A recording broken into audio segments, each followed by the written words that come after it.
Welcome to Dots and Arms Co. Gun Tech Tip number 4, sight blade replacements.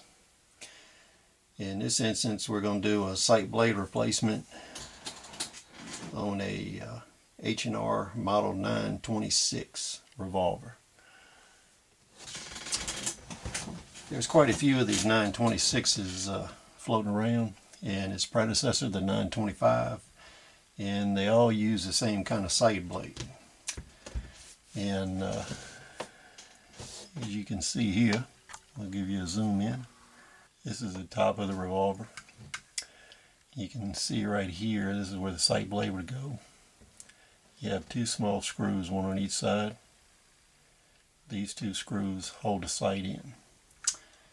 And we got a replacement sight blade from Gun Parts Corporation.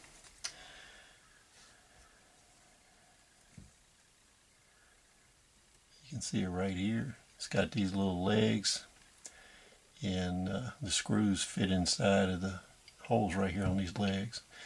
When you're looking at these sights, there's two sizes of them. This is the larger size, larger thickness. The older style, real early style, is a lot thinner, and what you'll have to do, there's no replacement sights available for those, so you'll have to take one of these and file it down so it's thin enough to fit in there. Today we have one that's, one of the newer styles. So this sight will fit right in there. And we'll give you a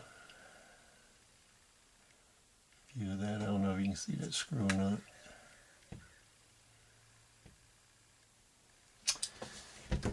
Here we have one that has a replacement sight in it to kind of show you what it'll look like. Right here. It sits up in there.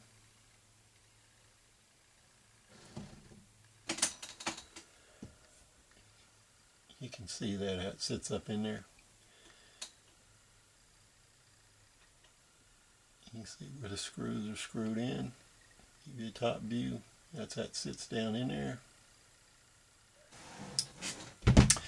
One thing you want to keep in mind when you're working on these is these sight screws are really small. And what you're going to want to do is buy you a set of jeweler screwdrivers. And you'll want a really good set, so you need to get them at Brunel's, a electronics store, or someplace like that. You don't want the Harbor Freight version, because the Harbor Freight one, the points are not very accurate and they're soft. These screws are very small, the threads are small, and they break very easily. And they're easy to strip, so what you want to do is go easy and use a high quality screwdriver.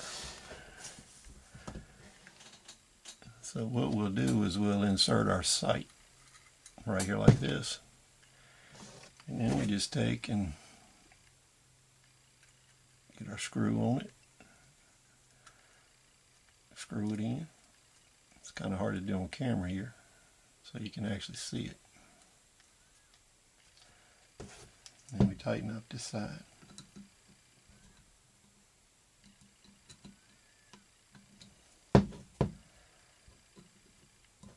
There we go. And then, there we go. Fixed up. These can be adjusted pretty good for windage by just moving the two screws, loosening one up on this side, pushing the sight over. So you'll have to loosen and tighten these screws until you get sight where you want. Unfortunately, elevation, this isn't adjustable for elevation. What you have to do is just take and file the tip down a little bit on the end of it if it's too high. Otherwise, you have to apply Kentucky windage. But these are fairly easy to work on, and these sight blade replacements are a pretty common item that you'll be doing on a lot of handguns. And if you work on Smith & Wesson revolvers, they have some screw types of their own,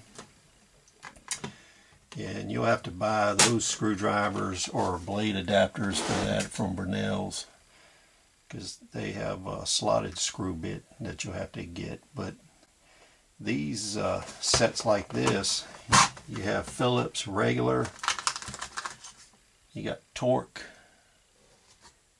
and square heads, hex heads for various different kind of guns. This investment in this screwdriver set like this would be very rewarding for you.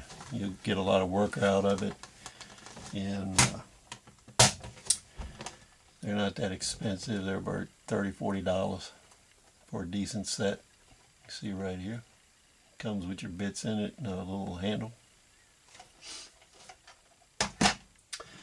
What you don't want to do is use cheap screwdrivers like these, because what you'll end up with is all the bits are too big and the heads don't fit well, and you'll strip out all the screws and then you'll have to start over again. So thank you for joining us on tech tip number 4, revolver sight blade replacement. And please comment, rate, subscribe, and we'll see you on the next episode of Tech Tips.